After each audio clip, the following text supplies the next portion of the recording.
Recording in progress.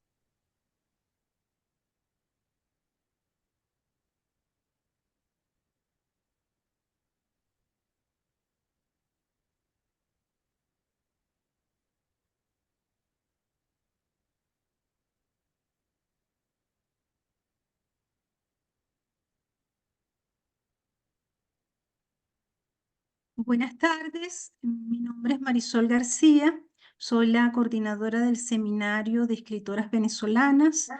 Es nuestra primera actividad del año 2024. Durante el año 2023 realizamos 10 actividades y nos fue muy bien con las personas que participaron como ponentes y como asistentes. De manera que este año nos volvemos a animar a continuar visibilizando a las escritoras venezolanas. Y para ello hemos querido comenzar con Laura Antillano, con su novela Solidaria Solitaria, y vamos a ver un poco de su obra, de su vida, y luego tendremos dos invitadas que van a compartir con nosotros sus hallazgos en cuanto a las investigaciones que han hecho sobre esta novela. ¿Me asiste, Fania, para continuar con la presentación? Ujú. Creo que te saltaste una lámina. La anterior habla de su biografía. Laura Antillano es una escritora, docente venezolana, licenciada en Letras Hispánicas, magíster en Literatura Venezolana. Ha incursionado en el cuento, la novela, el ensayo y la narrativa infantil. Guionista de cine, televisión y radio.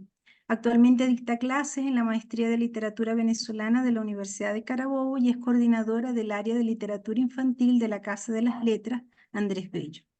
Ganó el Premio Nacional de Literatura 2012-2014.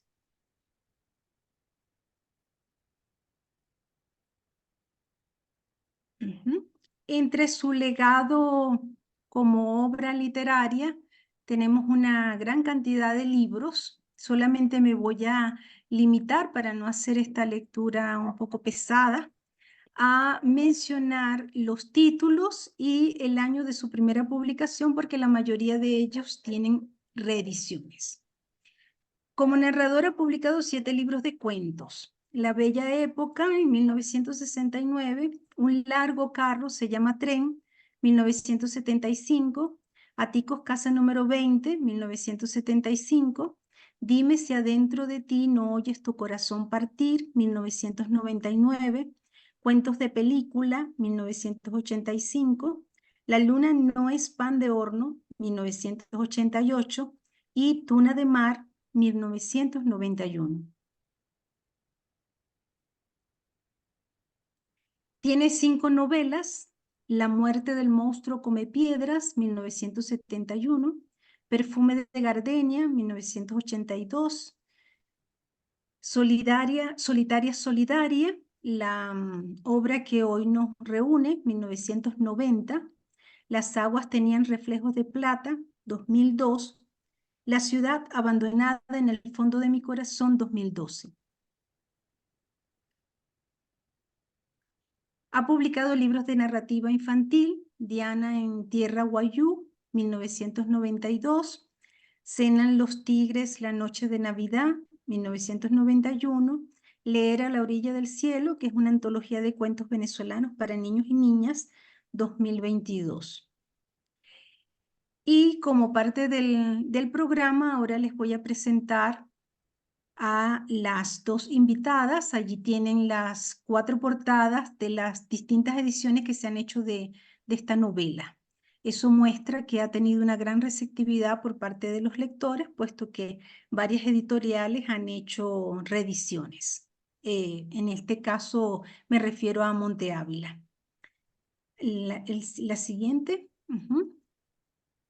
Para los que van a escuchar esta grabación posteriormente, estas actividades se realizan gracias a la coordinación de la Fundación Cultural Bordes, dirigida por la licenciada Fania Castillo, y al coordinador de la Maestría de Literatura Latinoamericana y del Caribe de la Universidad de los Andes, el profesor Camilo Mora. Esta tarde nos acompañan dos profesoras universitarias de larga trayectoria, la profesora Luz Marina Rivas, profesora jubilada de la UCB, actualmente trabaja en el Instituto Caricuervo. Es una profesora con una larga trayectoria en investigación, sobre todo de literatura escrita por mujeres, y en este caso específico de la novela y de la autora ha publicado dos documentos que les recomiendo que los consulten. La novela intrahistórica tiene un capítulo que está dedicado a la autora y a la novela. Ahí les doy las indicaciones de la localización específica. Y luego el prólogo de una de las ediciones está hecho también por la profesora Luz Marina. Es un prólogo que, por cierto, se los envié a través del grupo de WhatsApp. Convendría también que lo leyeran, eso les va a motivar a los que no han leído la obra a leerla. Y luego en el caso de Carmen Mayela Évora Rivero, de la UPL en Barquisimeto, ha publicado dos documentos. Uno es un artículo que se llama La imagen goffmaniana en Solitaria Solidaria, de Laura Antillano, 2008, publicado en una de las revistas de literatura de la ULA, Cifra Nueva. Y también publicó un libro en 2012 que se llama Imagen de la mujer en Solitaria Solidaria, de Laura Antillano. Vamos entonces a comenzar con la profesora Luz Marina Rivas. Ella nos va a comentar los hallazgos de su análisis en estos dos documentos que tiene publicados. Yo le pedí que comenzara haciéndonos un recuento de la obra, entusiasmando a los lectores a que se acerquen a esta novela, que como ven ha tenido aproximaciones desde la crítica literaria y ha tenido muchísimos lectores, porque ya les mencionaba y lo repito, ha tenido varias ediciones. Entonces creo que vale la pena seguir indagando en la obra, y los que no han leído la novela, bueno, acercarse a la obra de Laura. Vamos entonces a escuchar a Luz Marina. Buenas tardes a todos. Muchas gracias por su presencia el día de hoy. Y bueno, me entusiasma hablar de Laura Antillano porque he hecho trabajos sobre casi toda su obra narrativa. Y también debo decir que tiene obra poética. No se ha dejado por fuera ningún género prácticamente. Entonces, de Laura vale la pena decir que hay constantes en su narrativa que vamos a encontrar en la novela Solitaria Solitaria.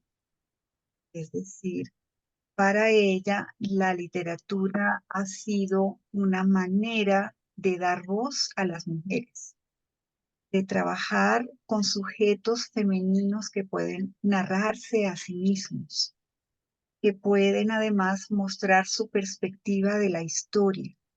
Sabemos que la historia normalmente ha sido escrita por los hombres y ha tenido siempre una perspectiva muy masculina. Pero en el caso de Laura, la perspectiva de la historia es otra. Y voy a dar una cita de una entrevista que le hizo Lucía Guerra en los años 90. Ella decía: yo tengo interés en la historia, pero en otro sentido. Esa novela sobre el siglo XIX me llevó a estudiar la época de Guzmán Blanco, qué estaba pasando allí y cómo se formulaban las ideas. Como mi personaje era mujer, esto implicaba saber cómo se lavaba la ropa blanca en ese momento, qué se comía y cómo se cocinaba. Además, qué informe le podía llegar a ella de todo eso que se llamaba historia y qué posición podía tomar. Entonces, es como la fusión de dos circunstancias. ¿Qué ha pasado con este país y qué pasa con las mujeres a través de esos dos? Entonces, esto es lo que va a ser una constante en la narrativa de Laura Antillano, tanto en su primera cuentística bastante temprana, que no tenía todavía que ver tanto con la historia, en su libro La Bella Época, ya encontramos la necesidad de hacer una genealogía de mujeres.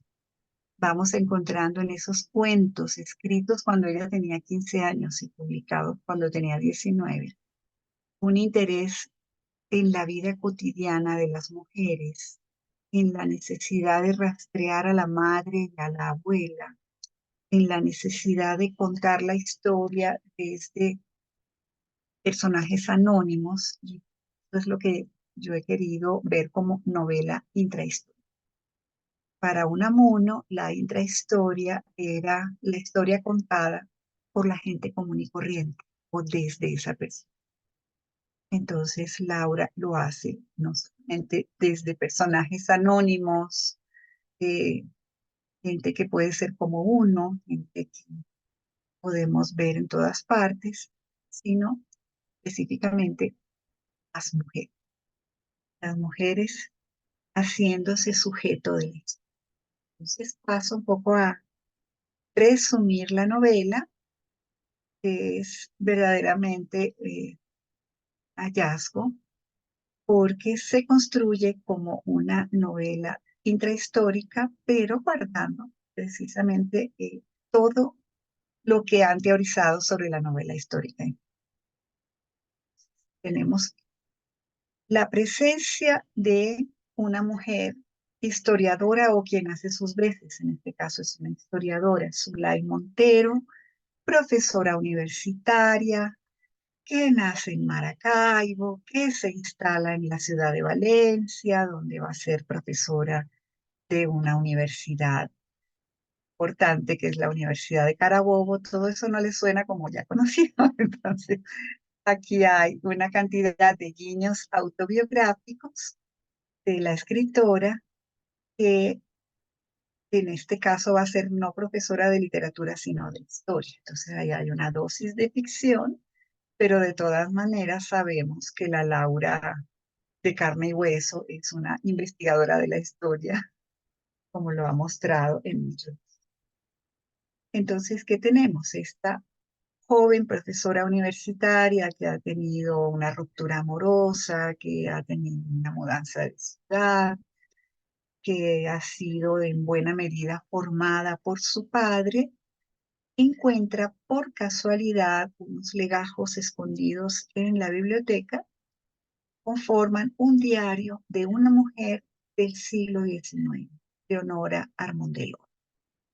Y entonces tenemos que esta mujer del siglo XIX era una mujer bastante parecida a Zulay, criada por su padre, huérfana de madre.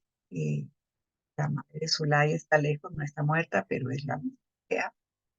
Entonces, que vive con todos los problemas y las opresiones del patriarcado propios del siglo XIX, que desarrolla una, digamos, desarrolla su intelecto, desarrolla un pensamiento propio, desarrolla unas ideas políticas en contra de la dictadura de Guzmán Blanco, y puede también considerarse una protofeminista porque ella es solidaria de las mujeres oprimidas de su familia, como la prima obligada a ser monja, de las mujeres trabajadoras y obreras en el momento en que está viviendo, es finales del siglo XIX, en fin. Entonces, miren qué interesante. Ulay encuentra un diario. Es un diario personal, es un documento que a nadie le importaría desde el punto de vista de la construcción de la historia, pero que para la nueva historia sí puede ser un documento, una fuente. ¿Y qué es lo que va a narrar Leonora allí? No solamente las vicisitudes políticas de su momento, su incursión en el periodismo bajo un seudónimo masculino, su amistad con personajes importantísimos de la época como José Martí, Cecilia Costa, Nicanor Bolet Peraza y otros. El padre era impresor y por eso los escritores llegaban a donde ella estaba. sino que también entonces narra la vida cotidiana, cómo pensaban las mujeres. Es más, es muy lindo que el diario comienza cuando ella tiene 16 años y entonces está todo ese diario permeado por el lenguaje romántico muy propio de la época. Muy interesante cómo Laura se apropia de diversos discursos para narrar. Entonces, ¿qué vamos a encontrar? Que estas dos mujeres se espejean mutuamente. Zulay encuentra sentido a su estar en el mundo en su época, entendiendo cómo vivió Leonora. Ambas viven en los mismos espacios, ambas recorren eh, ciclos vitales bastante parecidos porque ambas tienen decepciones amorosas, ambas tienen también un gran amor en un momento dado, ambas viven, ambas están interesadas por los problemas políticos y sociales de su momento. Y tendremos a Zulay involucrada en las luchas universitarias y tendremos a Leonora en las luchas sindicales. Zulay encuentra explicaciones de sí misma en el diario de Leonora. Leonora sueña que ella vive en el siglo XX y es una profesora universitaria. Entonces, de esa manera se construye una genealogía de mujeres, algo distinta a textos anteriores de Laura Antillano, porque ya no se trata de la madre, la abuela, la bisabuela, sino esta vez se trata de venezolanas que están viviendo y sufriendo el mismo país en momentos. De eso se trata la novela. La novela entonces alterna los diarios de Leonora con una narración en tercera persona, pero focalizada en el personaje de Zulay. Aunque al principio de la novela Zulay también nos hablará en tercera persona y al final de la novela también lo hará buscando parecerse a Leonora, haciendo un diario a la manera de Leonora. Entonces, ¿qué tenemos aquí también bien interesante? Es la búsqueda de un discurso historiográfico alternativo. Es decir, ¿qué géneros estaban en disposición de las mujeres del pasado antes de la liberación femenina, del feminismo y de todo eso? Básicamente el género epistolar y los diarios. Y pudiéramos ir un poco más lejos, hacia la Edad Media, los textos confesionales, que no operan aquí, pero es más o menos esa idea. Entonces, si esos eran los géneros que estaban al alcance de las mujeres, pues son los géneros de los cuales se apropia el personaje de Leonora, no solamente para volcar sus sentimientos y todo eso, sino también para escribir un discurso político, pero desde allí.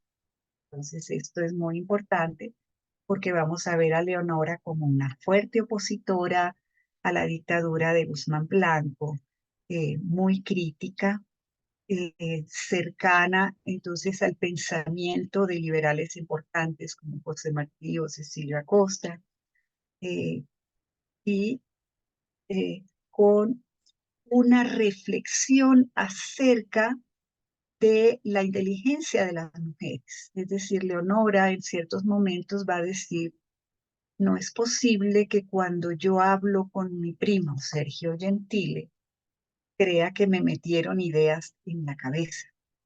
No se da cuenta de que yo puedo producir mis propias ideas, puedo tener un pensamiento mío que nadie me ha tenido que meter. Entonces, la parte interesante entonces de Leonora es que ella puede saberse como un ser humano completo, con capacidad de análisis, con la noción de que tiene que comprender su realidad. Claro, a Leonora se le facilita no haber heredado el patriarcado que era transmitido por las madres y que tienen sus tías. Como la madre murió, ella es criada por el padre que la educa, sirve de mentor, eh, la ayuda a pensar el mundo de una manera diferente Y entonces se propone allí una masculinidad diferente que le permite entonces a Leonora tener luego una vida de pareja muy interesante, porque ella se encontrará con un luchador sindical, Manuel Ascanio, que va a ser su correligionario y luego su amante. Es decir, los dos van a luchar juntos, van a sentirse como iguales, cosa que es imposible normalmente asociarla al siglo XIX, pero resulta posible. Y entonces vamos a encontrar cómo, cómo Leonora, en cierta forma, está precediendo a Zulay. Obviamente, Leonora tiene muchas más limitaciones por la época, y entonces tiene, qué sé yo, hay un contraste muy bonito cuando ambas mujeres asisten a la fiesta de San Juan. Entonces vamos a tener a Leonora reprimida, ella no puede salir a bailar porque ella es blanca, porque ella es una señorita, eh, debe también guardar ciertas apariencias frente a su núcleo social, pero también resulta víctima de una violación de su primo Mauricio, que la ha atacado desde muy joven.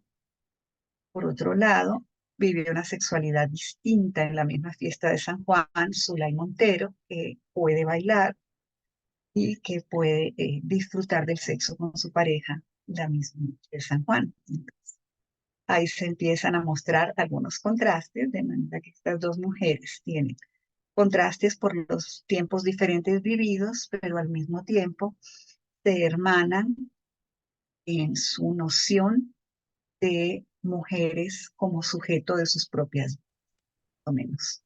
Vamos por ahí, no sé cómo voy de tiempo. ¿Qué me queda?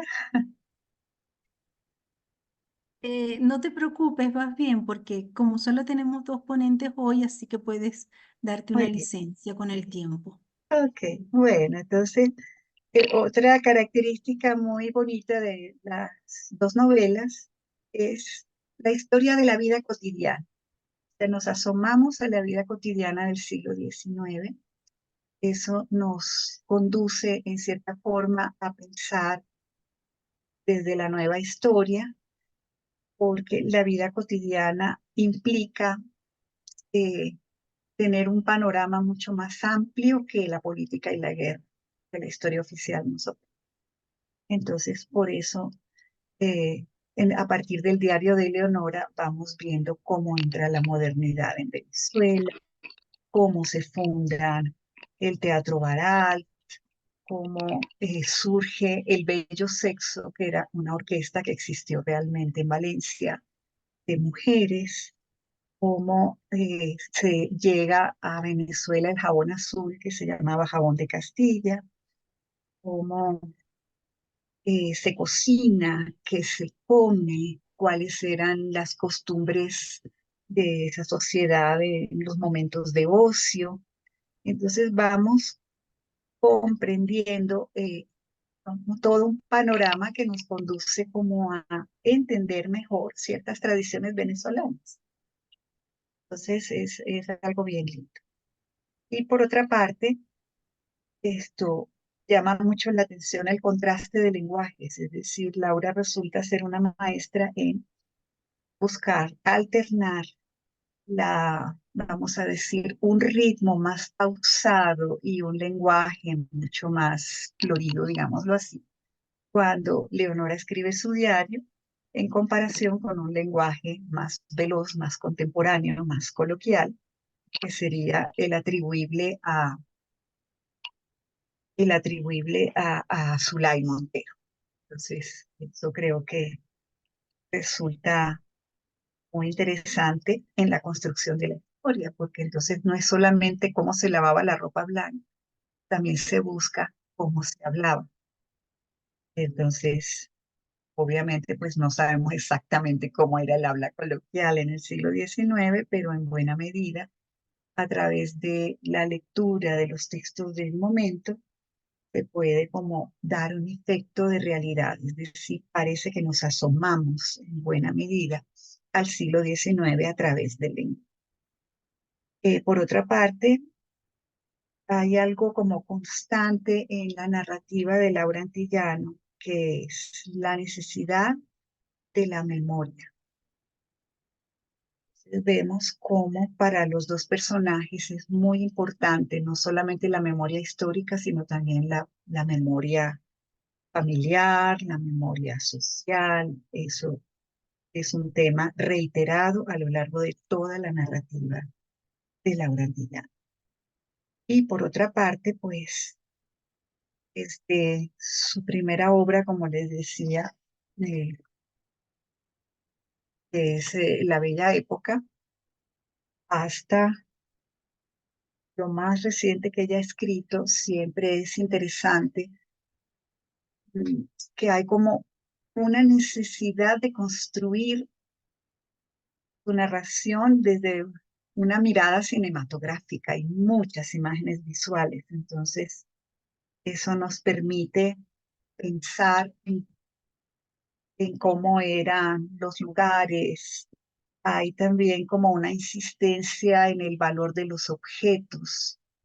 En Perfume de Gardenia eso está muy presente, también en esta novela, por supuesto en el cuento que la consagró en Venezuela, que es La luna no es de pan de horno. Entonces, en cierta forma, los objetos están como contaminados del alma de las personas que los poseen y entonces cobran un valor especial, de ahí que pues sean imágenes muy lindas, ¿no? Hay también en la novela una necesidad de hacer metaficción, de preguntarse cómo escribir estas experiencias o de reflexionar sobre la propia escritura. Creo que en las dos autoras está eso bastante bien, las dos personajes, perdón. Y tenemos también, ¿cómo les digo? Algo muy propio de la narrativa de Laura es la fragmentariedad, es tratar de mirar las cosas desde ópticas. Aquí tal vez sea menos evidente porque se alterna un discurso con el otro, pero de todas maneras tiene mucho que ver esta estructura con eh, las miradas diversas. A ella le interesa mucho la historia, entonces eh, quisiera un poquito hacer dialogar esta novela con el cuento Tuna de Mar. Tuna de Mar está en uno de sus libros de cuentos y habla de una mujer pirata. Hay algo que no se conoce demasiado y es que en los barcos piratas de vez en cuando había mujeres y eso lo investigó Laura y entonces se conocía que había mujeres porque en las batallas entre piratas y ejércitos coloniales pues había muertos y entonces a veces cuando desvestían los cadáveres, hasta que algunas eran mujeres. Entonces ella inventa la historia de la tuna en los tiempos de la colonia y también busca imaginar cómo es la vida cotidiana en la piratería. Entonces, eso creo que es algo bastante especial. Y entonces, ¿cómo hacía esta mujer para ocultar el embarazo? Y bueno, se basó, por supuesto, en dos mujeres piratas muy famosas, una inglesa y otra de los Países Bajos que existieron en la realidad. Pero entonces luego eso conduce a otra novela histórica que es Las aguas tenían reflejos de plata. Allí vamos a ver qué pasa con El hijo de la tuna. Ella hace una novela juvenil con esto, pero igualmente muy interesante porque de nuevo busca la historia desde lados marginales y dentro de las aguas tenían reflejos de plata. El protagonista es este joven, va a ser ayudado por mujeres que eran unas luchadoras preindependentistas. Entonces eso, la historia para Laura Antillano es bien importante, pero desde los márgenes, del otro lado, desde el revés, desde las personas que no tuvieron un protagonismo histórico refrendado por la historia oficial, sino es de personajes anónimos, fundamentalmente las mujeres. Lo dejo hasta ahí. Muchísimas gracias, Luz Marina, por tu excelente reseña y las vinculaciones que haces de la obra con otras obras de la escritora. Vamos entonces a darle continuidad a este programa y vamos a presentar a la profesora Mayela Évora. Ella es profesora de la Universidad Pedagógica Experimental Libertador en su sede de Barquisimeto. Nos ha acompañado en otras oportunidades y es una investigadora de larga trayectoria, tanto en el área de la lingüística y tiene, por lo menos yo le conozco, 2 artículos vinculados con la literatura. Ella ya nos precisará cuáles han sido los hallazgos en ese artículo que les mencioné al principio y en el libro que está publicado en una editorial española. Sin más preámbulo, entonces escuchemos a Mayela.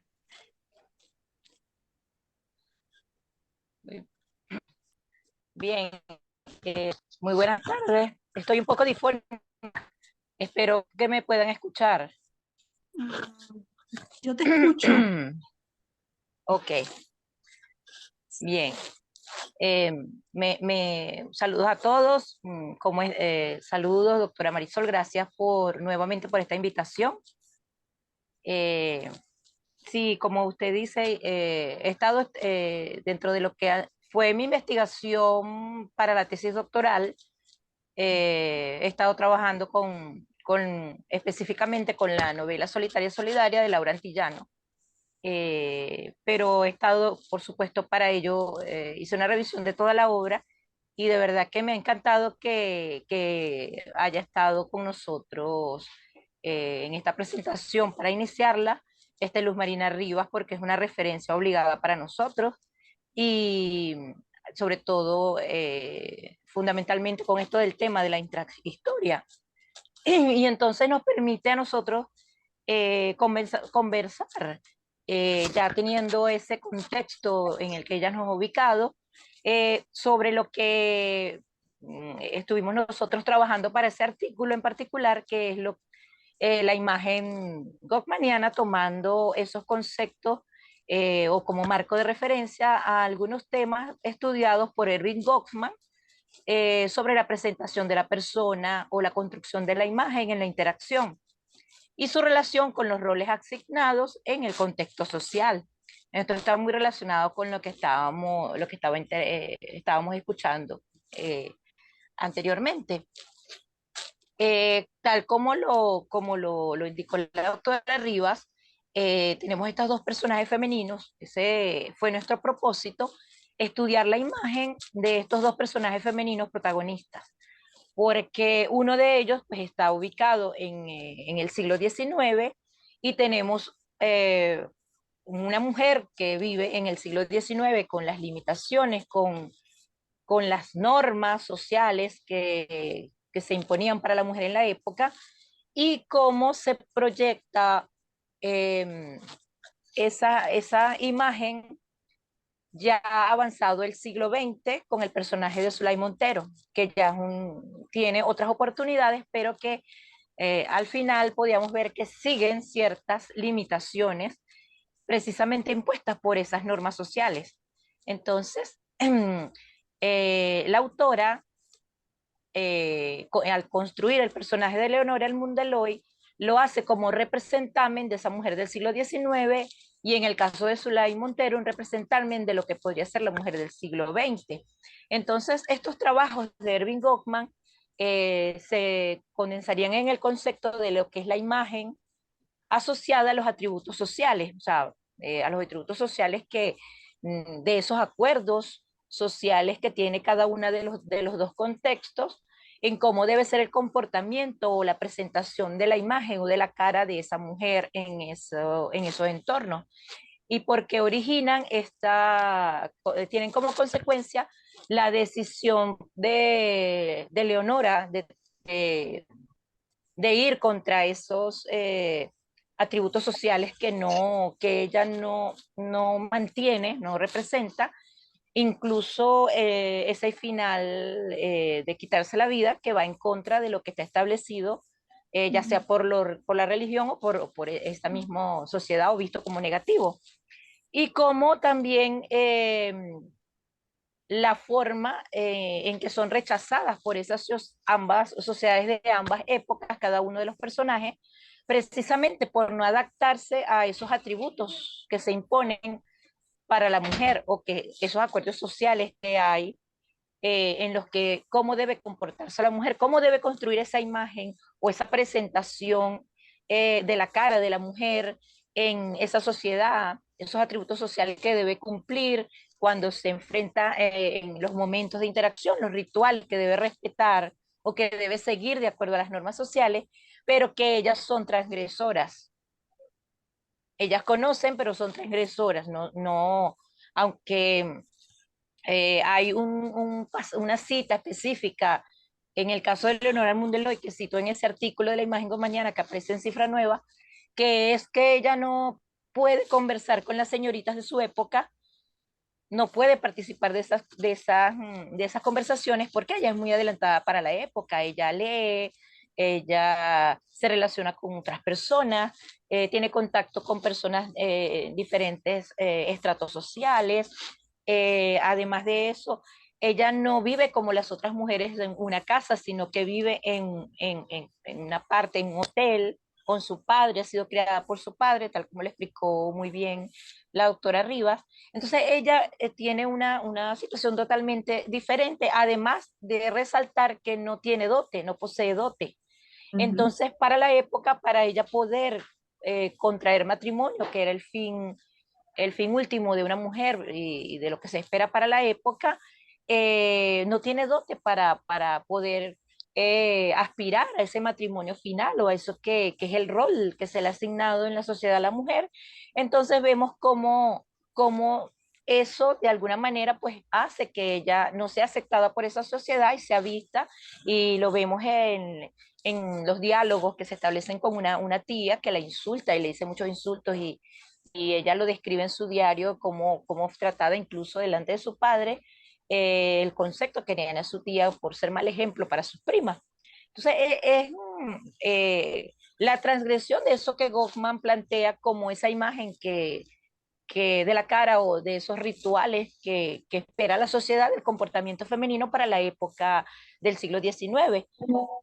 En contraste, que nos permite entonces ese contraste con el personaje del siglo XX, que a pesar de que tiene puede vivir de otra manera, ya puede estudiar, es una profesora universitaria, puede relacionarse, puede vestirse como quiera, sin embargo, es también una persona rechazada en ese contexto, porque en el caso específico, para dar un ejemplo de lo que es el contexto de profesora universitaria, es una profesora universitaria que a pesar de ser brillante, es investigadora, que participa en todas las actividades, tiene una singular, para la época, una singular forma de vestirse, zapatos deportivos, jean, camisas cuadros, usa el transporte de la universidad.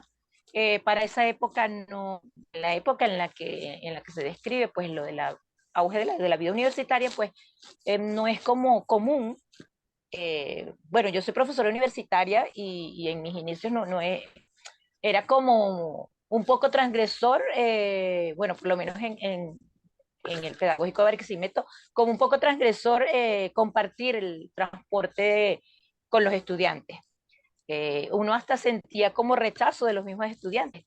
No quiero imaginarme pues en el contexto en el que se desarrolla la vida de Zulay Montero, ¿no? Ese representante que construye Laura Antillano allí. Entonces, por esa forma de ser y luchadora y hacen también que esta sociedad del siglo XX también rechace de alguna manera, se sienta rechazada, y podríamos ejemplificar la parte en donde ella reflexiona cuando está en la cita con la ginecóloga. porque a pesar de los avances, a pesar de que el siglo XX es más moderno, más abierto, hay situaciones que todavía son tabú y que todavía no son aceptadas para la mujer. Entonces todavía hay en esa obra, cuando ella reflexiona y puede comprender la vida que ella lleva, es producto de lo que trae la mujer, que ella ha descubierto, como lo explicó la doctora Luz Marina, de la mujer del siglo XIX y la proyección que se hace al siglo XX, a pesar de que hay ideas más modernas y la mujer puede desenvolverse, estudiar, etcétera, todavía hay situaciones en esa proyección de la identidad de la mujer que no son aceptadas por ese entorno. Entonces, básicamente, nuestro trabajo de investigación para este artículo fue ver cómo esa teoría y esos atributos, cómo hacen que esa relación que tienen los personajes que establece la autora allí con estos personajes, y esa decisión en el caso de Leonora de suicidarse porque no encaja, porque siente que no encaja, eso quizás lo lleva, bueno, es una perspectiva personal, no encaja y bueno, la lleva a esa decisión. Y en el caso de Zulay, pues a la soledad o a evitar decir, ocultar a qué se dedica para poder llevar una relación lo más normal posible. Entonces, es básicamente lo que indagamos allí, que la imagen de la mujer, pues, ha sido heredera de esto que viene, pues, de lo que llaman, pues, lo del patriarcado, las normas impuestas por la sociedad, la religión, las conductas sociales, y como cuando la oveja negra, como dice Zulay Montero, surge, que es la que es diferente, te lo transgrede, entonces la imagen que proyecta es una imagen negativa, una imagen que no está acorde y bueno, resultan rechazados. Básicamente es lo que vimos allí y que, bueno, si lo comparamos con nuestra realidad, sí, podríamos decir que es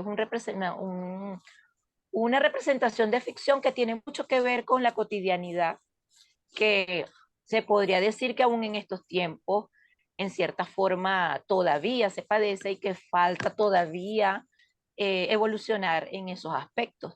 Y Laura Antillana lo logra presentar con estos dos, eh, hacer la reflexión con estos dos personajes, con esta proyección desde el siglo XIX hasta el siglo XX, y aunque hay los grandes cambios y se dan los sueños del personaje del siglo XIX, no del todo, porque hay cosas en las que todavía hay tabúes, hay rechazo, porque no se ajusta a esos atributos sociales aprobados para la mujer en esta sociedad.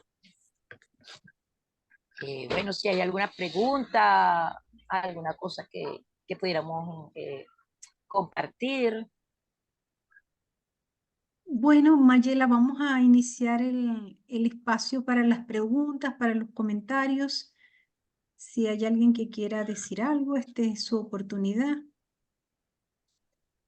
De momento, mientras se deciden, yo quisiera comentar que me ha parecido para Laura un reto gigante el poder reproducir el discurso informal, conversacional del siglo XIX.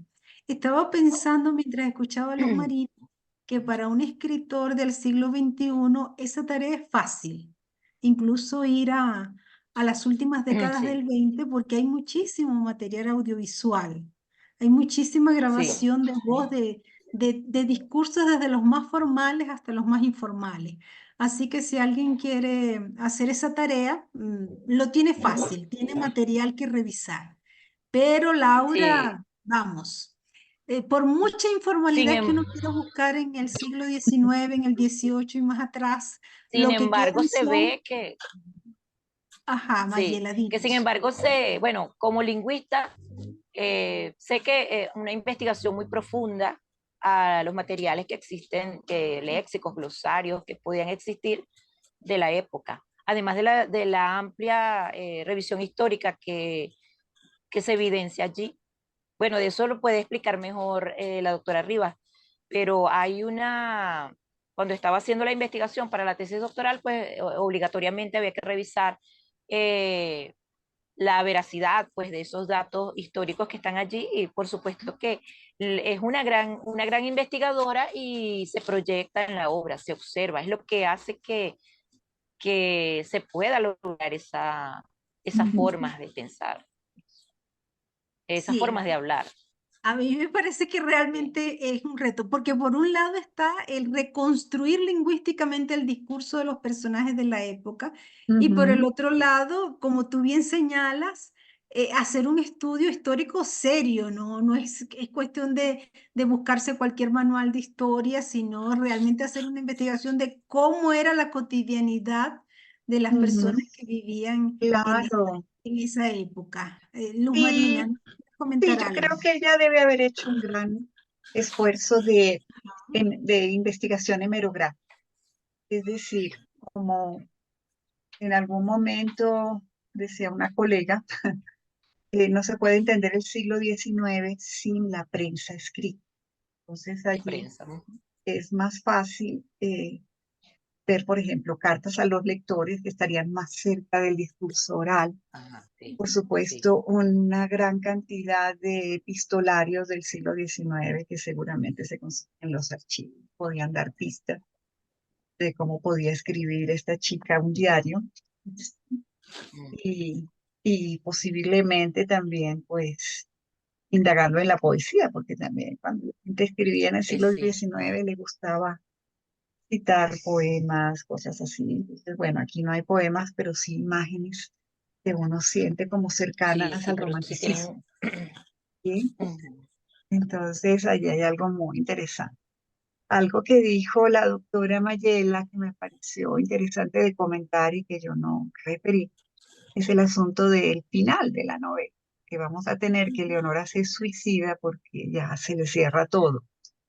En cambio, no lo hace Zulay, pero en efecto ella también sufre cierto clasismo, cierta sospecha de que está demasiado cerca de las revoluciones estudiantiles, eso no cae en las autoridades universitarias, pero ella parece, en cierta forma, redimir a Leonora, volviendo a acercarse a su vida. Entonces ella hace un viaje a Dícora como para tratar de sentir lo que la otra sentía, como tratar de reconciliarse con ese pasado que la antecede y evidentemente se tiene que identificar con él porque en efecto a finales del siglo XX las mujeres hemos estado muy lejos de alcanzar eh, la pretendida igualdad de oportunidades y de derechos. O sea, Ujú. eso es así.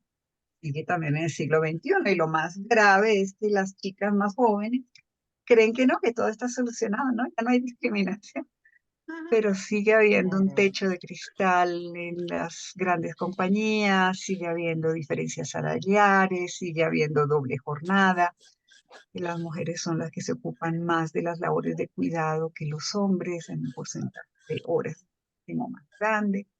Entonces, si las escritoras tienen alguna obra importante, van a ocupar menos espacio en la prensa que los escritores.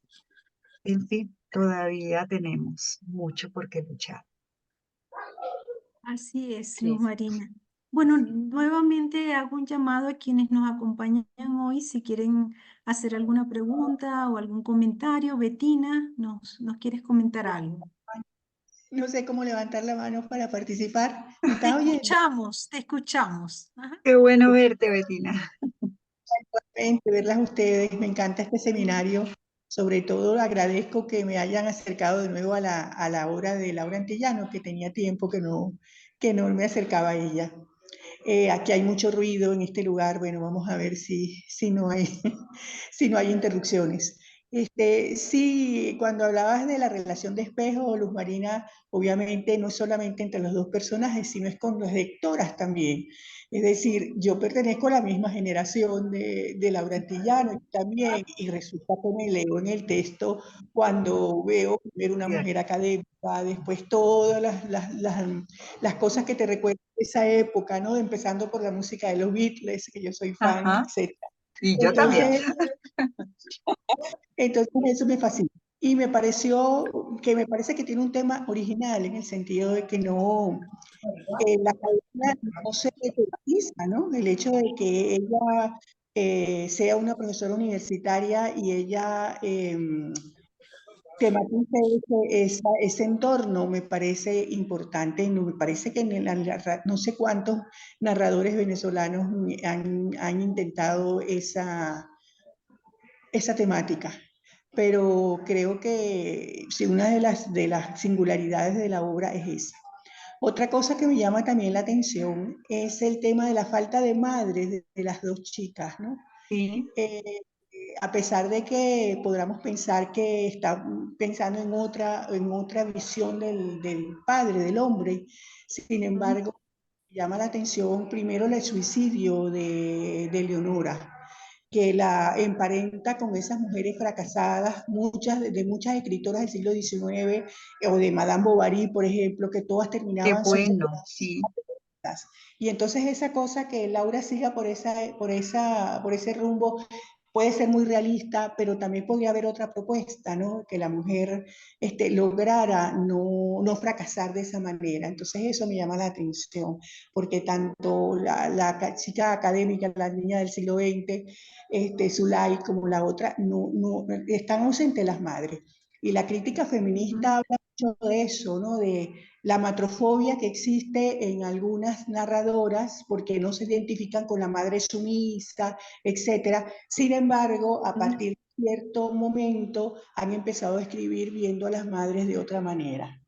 Entonces, esa parte de la novela pues no me cuadra mucho, ¿no? O sea, no la comprendo. Yo creo que es una propuesta que tiene que ver con esa realidad de la que tú hablas, es decir, no hemos logrado esto, nos faltan muchas cosas por lograr. Quizás las más jóvenes piensan que han logrado mucho porque Shakira dice que las mujeres facturan, pero resulta que las mujeres no facturamos un carrizo, sino que estamos detrás de ese feminismo raro de Shakira, que es rarísimo.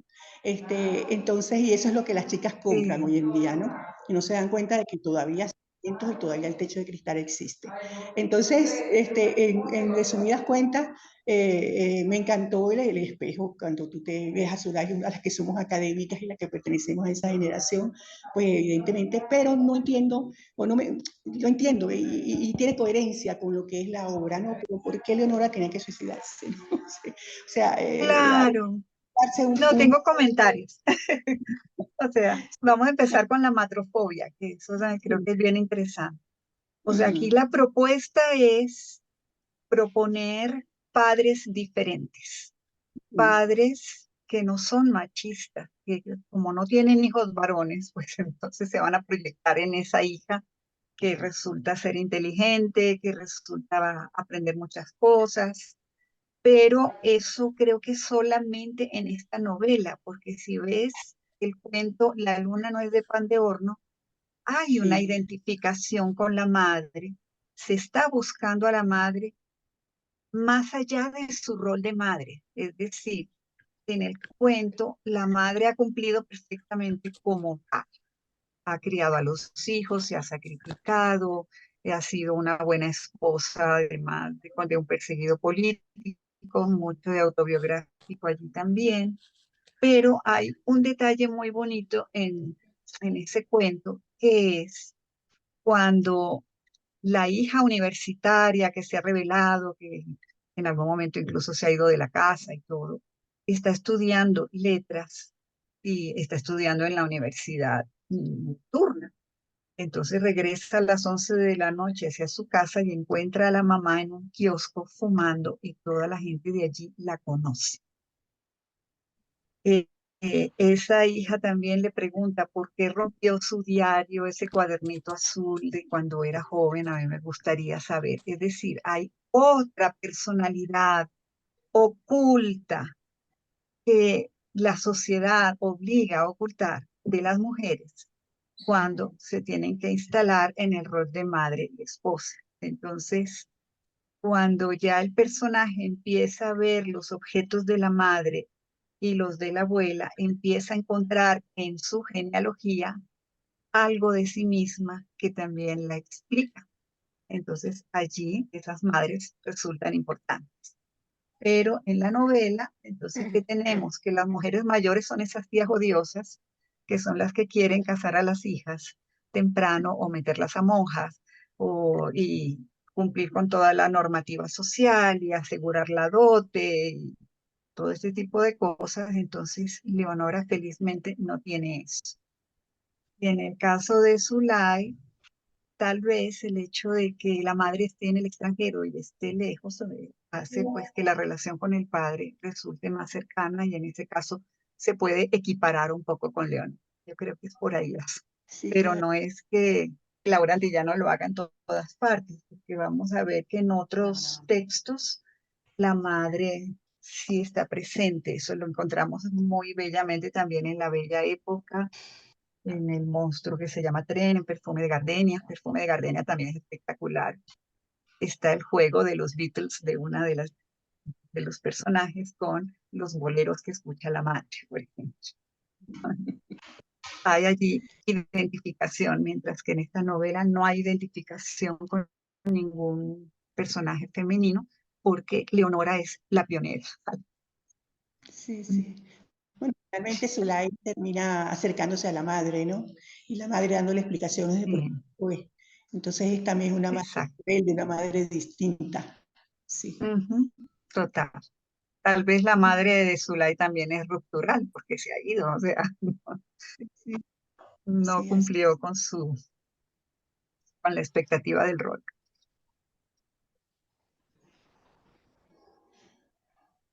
¿De los asistentes quiere hacer algún comentario, alguna pregunta? Gracias a Bettina por la suya. ¿Verdad que sí, Bettina, que nos acompañas por primera vez, digamos, viéndote, porque eh, Porque sueles tener problemas con la conexión, pero esta vez, bueno, afortunadamente nos has y acompañado. con la conexión y con el entorno, que es muy ruidoso. No es privado. Mire, Ay, Dios. mientras alguien más se anima de los que han asistido hoy, yo quiero comentarles porque la idea de este seminario es atender a dos posibles lectores. Un lector que lee crítica literaria y le interesa saber qué se ha escrito en torno a la obra de una autora. Y un lector que le gusta leer literatura, pero no tiene interés en la crítica literaria, pero quisiera conocer nuevas autoras, nuevas obras, por su idea de leer, de degustar la lectura. Entonces, tomando en cuenta esos dos lectores, pues trato de que estas actividades combinen y puedan ser satisfactorias para ambos tipos. Entonces, pensando en el lector crítico que le interesa saber qué se ha escrito críticamente sobre la obra, además de lo que ha escrito Luz Marina y Mayela, hay una autora que se llama Isabel Serpa de la Universidad Central de Venezuela, que la contacté pero no respondió lamentablemente. De todas maneras, en el grupo de WhatsApp les puse el vínculo. Ella tiene un artículo que se titula Una mirada en soledad de los personajes principales de la novela Solitaria Solidaria de Laura Antillano, que está publicado en una revista de la UCB que se las recomiendo, que es la Revista Venezolana de Estudios de la Mujer. Ujú. En el WhatsApp les voy a poner la presentación donde van a estar todos los detalles que les estoy comentando ahora. Ay, me Hay incluyes en el WhatsApp, por favor, que yo no estoy. muy bien. Es que siempre le pido autorización a las personas antes de meterlos y contigo se me ha olvidado. Ok. Y creo que con Mayela también, ¿no? No te tengo en el WhatsApp, No, yo Mayela, estoy. ¿no? Sí Sí estoy. estás. Sí, sí. Bueno, fíjense, hay dos artículos más que están referidos a esta novela. Yo siempre suelo buscar qué se ha escrito y una de las cosas que me llamó la atención revisando los documentos sobre Laura es que sobre esta novela se han escrito 5 o 6 investigaciones. Y lamentablemente en el caso de las escritoras venezolanas, a veces no tienen ningún documento de crítica o tienen muy poco. En el caso de esta novela, pues afortunadamente ha despertado interés en los críticos y en las investigadoras. Hay otra investigadora que se llama Isabel Luengo Comerón, que tiene un artículo que se titula La relación entre historia, memoria y literatura en la nueva narrativa venezolana, caso representativo, solitaria, solidaria, de Laura Antillano. Lamentablemente ese material no está en acceso abierto, por lo tanto no lo pude descargar. Hay otro investigador, se llama Ángel Esteban, es un investigador español, y en 2000 publicó un artículo que se titula La narrativa solidaria de Laura Antillano. Ese sí está publicado en acceso abierto y les voy a dar los datos. Y sobre el resto de la obra solo encontré uno que se refiere a la poesía de Laura Antillano, que Luz Marina bien apuntaba, que es además una de estas autoras que ha escrito, yo creo que la mayoría de los géneros, porque hay autoras que solo Sí, escriben poesía, otras que solo escriben novela y más cuento que novela, pero en el caso de Laura ella ha sí. escrito guión de teatro, de cine, De literatura película. infantil, novela, cuento, ensayo. ¿Qué no ha escrito Laura? Sería la pregunta que tendríamos que hacernos.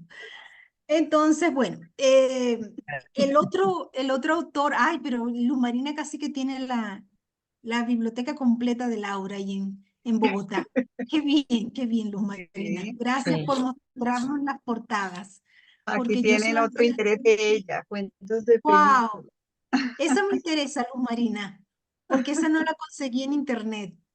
Ah, no está. Ajá, no la conseguí Y esto es lo más reciente, las cartas que ella compartió con Gonzalo Arango, siendo apenas un adolescente. Se la publicaron hace muy poco. ese Ok. tampoco le incluí en la presentación, no lo conocía. Es nuevo. Les voy mostrando todo. Aquí está Tuna de Bueno, Mar.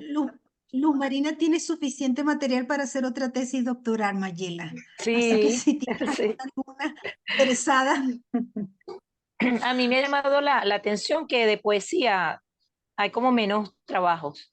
Del sí. verbo de la Sí, hay madre poquito. y de migajas. Hay Ajá. menos trabajos.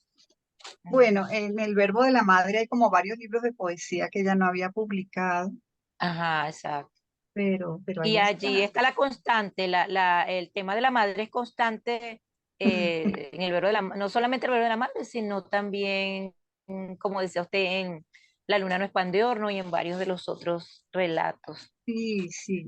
Es una relación como conflictiva, ¿verdad? Pero ahí sí está muy presente la madre. Y la madre de Laura era Está. pintora, entonces no sé si ustedes saben que las ilustraciones de Diana en Tierra Guayú son de la mamá de Laura. Ay, Ah, no qué sabía. bonito. Y eso es No algo muy sabía lindo. eso. Ella pintaba unas figuras chiquiticas y entonces eso lo pone en La luna no es de pan de oro, pero Sí.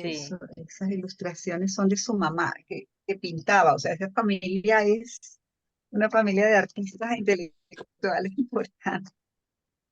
Qué bien. Miren, y para finalizar, hay otro artículo que se llama Representaciones de la oralidad en algunos cuentos de Laura Antillano, que lo publica Alberto Rodríguez Carucci de la Universidad de los Ah, Andes sí. de Venezuela. Así que Sí. eso fue todo lo que conseguí. Si ustedes encuentran algo más, con todo gusto lo incluyo en la presentación. Si Bueno, tienen tal vez alguna la otra entrevista pregunta, de mi primo, perdón, de Lucía Guerra, hay una entrevista en un artículo publicado, voy a ver si la tengo. Yo me traje muchos libros de Venezuela, pero no todos. Si lo encuentro, te lo escaneo, Max. vale, muchísimas gracias. Bueno, aprovecho para anunciarles que la próxima autora que hemos seleccionado para el seminario en febrero, específicamente el 28 de febrero, va a ser la poeta Hani Osot. Así que con todo gusto las invito, voy a ir mostrando en el WhatsApp materiales sobre ella, que hay bastante afortunadamente, y fragmentos de su poesía también, de manera que vayamos nutriéndonos durante un mes hasta que llegue el encuentro el 28 de febrero. Si alguien más quiere comentar algo, de preguntar, y si no, pues cerramos la sesión de hoy que ha estado muy amena en torno a Laura Antillano. ¿No más? Que puedas Bueno, compartir. Bueno. muchísimas gracias a Luz Marina, Darle las Mayela. gracias. Bettina quería decirnos A la orden algo. siempre. Sí. A ver, ¿querías decirnos algo, Bettina? Quería decir que lo que puedas compartirte, Hani, que no tengo nada por aquí, pues se te agradece. Yo Sí, creo que sí. Hani también ha el tema de la madre y de la casa, ¿no? Sí, es verdad. Ella está ahí. Y la muerte. Ujú. Se conecta. Lamentablemente tuvo un final triste, pero bueno, nos queda su obra y nos queda aproximarnos a ella y reflexionar y sacarle el mayor provecho posible. Claro que Sí. sí. Yo tengo muy poquito también. Por favor, el Ujú. WhatsApp. Está bien, te voy a incluir. Aprovecho de saludar a Camilo, nuestro coordinador de la maestría en literatura que se incorporó hace poco. Esperamos poder escucharlo en el próximo encuentro porque ya este lo estamos cerrando. Así que muchísimas gracias a todos y a las personas que nos van a escuchar en el futuro. Así que la hemos pasado muy bien y esperamos volvernos a reencontrar en torno a la obra de Hani Osot. Feliz Qué tarde. bueno.